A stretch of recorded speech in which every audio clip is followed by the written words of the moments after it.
नमस्कार मित्रों जैसे आप लोगों ने थंबनेल पे देखा, अंडे और मछली से भी ज्यादा प्रोटीन पाया जाता है इस दाल में। जी हाँ मित्रों, आज आपको तुअर मटर चने से अलग एक दाल के बारे में बताएंगे। इस दाल में दोस्तों अंडे मीट मछली से भी ज्यादा प्रोटीन पाया जाता है। और दोस्तों प्रोटीन हमारे शरीर के लिए बहुत ही महत्वपूर्ण पोषक तत्व है। अगर हमारे शरीर में प्रोटीन की कमी हो गई तो शरीर में तरह तरह की बीमारियां प्रवेश कर जाती है।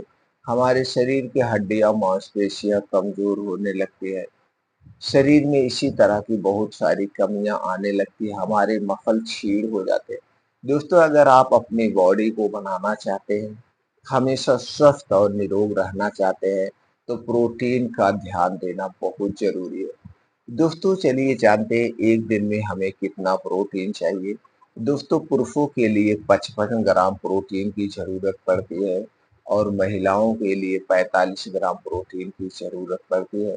तो दोस्तों अपने डेली रूटीन में ऐसे डाइट का चुनाव करिए जिससे डेली आपको 55 ग्राम और पुरुष स्त्रियों में 45 ग्राम प्रोटीन की पूर्ति हो जाए। तो दोस्तों जो प्रोटीन की कमी के कारण बीमारियां होती है, उन बीमारियों से आप हमेशा दूर बने रहेंगे। दोस्तों जब हमारे शरीर में किसी भी पोषक तत्व की कमी होती है, उस कमी के कारण ही हमारे शरीर में बीमारियां होती हैं। दूसरी तरफ दोस्तों जब हम हमारी दिनचर्या गलत होती है तो दिनचर्या की वजह से जैसे वात पित्त कफ का प्रकोप बढ़ जाता है, उसके कारण भी हमारे शरीर में बीमारियां होती है। तो दोस्तों हमें प्रकृति के हिसाब से अपनी दिनचर्या रखना चाहिए, प्रकृति के हिसाब से अपना खान पान रखना चाहिए और बाहर की चीजों को खाने से बचना चाहिए। तो दोस्तों हम इन सारी बीमारियों से दूर रहेंगे। तो दोस्तों आज के वीडियो में हम यही जानेंगे वो कौन सी दाल है, उन्हें कब और कितनी मात्रा में लेना है, उस दाल में कितना प्रोटीन पाया जाता है, इस दाल को किसे खाना चाहिए किसे नहीं खाना चाहिए, ये सारी जानकारी आपसे शेयर करेंगे। तो चलिए मित्रों जानते हो वो कौन सी दाल है। दोस्तों आज हम जिस दाल की बात कर रहे हैं वो है लोबिया। लोबिया की दाल भी आप बना के यूज कर सकते हैं, इसकी सब्जी भी बना के यूज कर सकते हैं। तो चलिए मित्रों जानते हैं 100 ग्राम लोबिया में कितना प्रोटीन पाया जाता है। मित्रों 100 ग्राम में 25 ग्राम प्रोटीन होता है। इसके अलावा इसमें विटामिन खनिज मैग्नीज कैल्शियम आयरन जिंक जैसे तत्व भी पाए जाते हैं। इतने गुणों से संपन्न है ये लोबिया। तो दोस्तों लोबिया की सब्जी बहुत स्वादिष्ट बनती है, तो इसकी सब्जी और दाल दोनों आप बना सकते हैं। बस इतना आपको ध्यान देना है, इसकी सब्जी और दाल जब भी आप खाना, इसे दिन में खाना, क्योंकि यह एक सुपर फूड में आता है और सुपर फूड को दोस्तों हमें दिन में खाना चाहिए, रात में नहीं खाना चाहिए। सूर्य डूबने के बाद हमारा पाचन तंत्र स्लो हो जाता है। अगर हम सूर्य डूबने के बाद हैवी डाइट का सेवन करते हैं, सुपर फूड का सेवन करते हैं, तो दोस्तों सही ढंग से डाइजेस्ट नहीं हो पाता है, जिसके कारण गैस कब्ज एसिडिटी हो सकती है।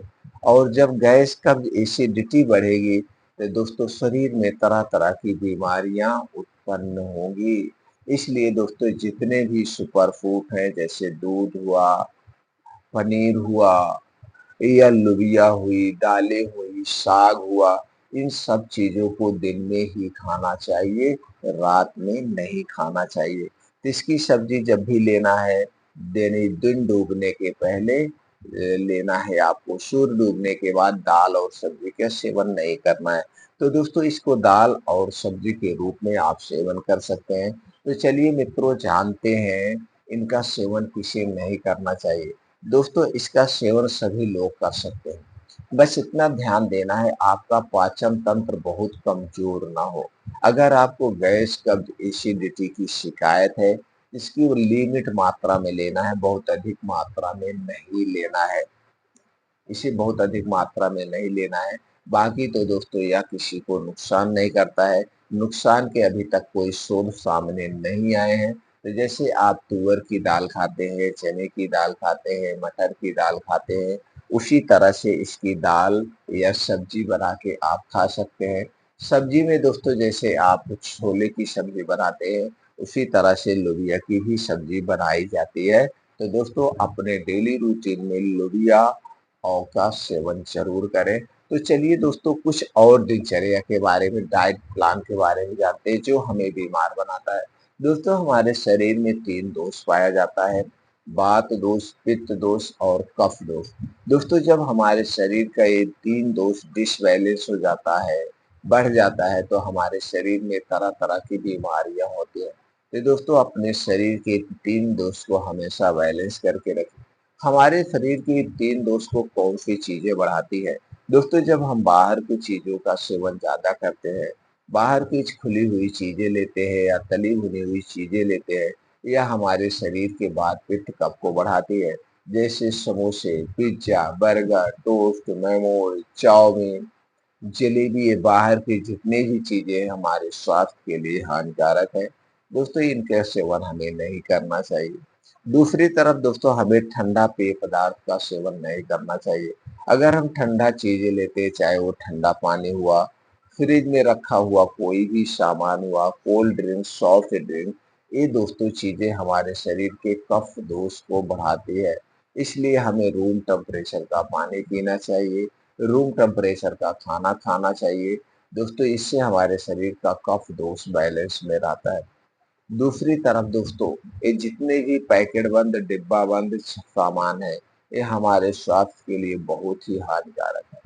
ये जितनी भी चीज़ें हैं जैसे बिस्किट हुआ, टोस्ट हुआ, ब्रेड हुआ, नमकीन हुआ, आइसक्रीम हुआ, ये जितनी भी चीज़ें हैं, ये सारी चीज़ें किससे बनती है? चीनी से बनाई जाती है, मैदे से बनाई जाती है, रिफाइंड, पामोलिन या डालडा में छाना जाता है। ऊपर से दोस्तों हमारे स्वाद को बढ़ाने के लिए इसमें कुछ बेस डाला जाता है। कलरफुल बनाने के लिए आर्टिफिशियल कलर डाला जाता है। और दोस्तों जैसे बिस्किट की एक्सपायरी 6 महीना, टोस्ट की एक्सपायरी 3 महीना, ब्रेड की एक्सपायरी 3 से 4 दिन। अब दोस्तों बन रहा है आटे, मैदे, तेल में, इसे फिर 6 महीने तक रखा जा रहा है। तो क्या 6 महीने तक अगर ऐसे आप घर पे रखेंगे तो सुरक्षित रहेगा? कभी नहीं रहेगा। इसमें कीड़े लगेंगे, फफूंदी लगेगी।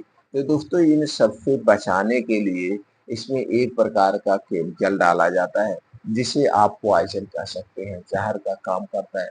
भई किसी चीज़ को सुरक्षित रखने के लिए ज़हर ही तो डाला जाता है। तो दोस्तों ये सारे वेस्ट पदार्थ हैं और ये जाते हैं जब हमारे पेट में, तो हमारे पेट में जाते हैं तो दोस्तों इसके जो वेस्ट पदार्थ हैं आँतों में चिपकने लगते हैं।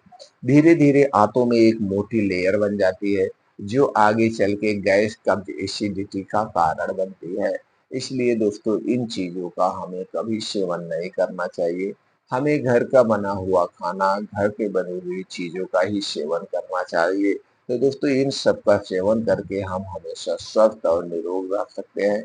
तो दोस्तों घर की बनी हुई चीज़ें खाइए, खाना खाइए, स्वस्थ और निरोग रहिए। फिर मिलते हैं अगले वीडियो में।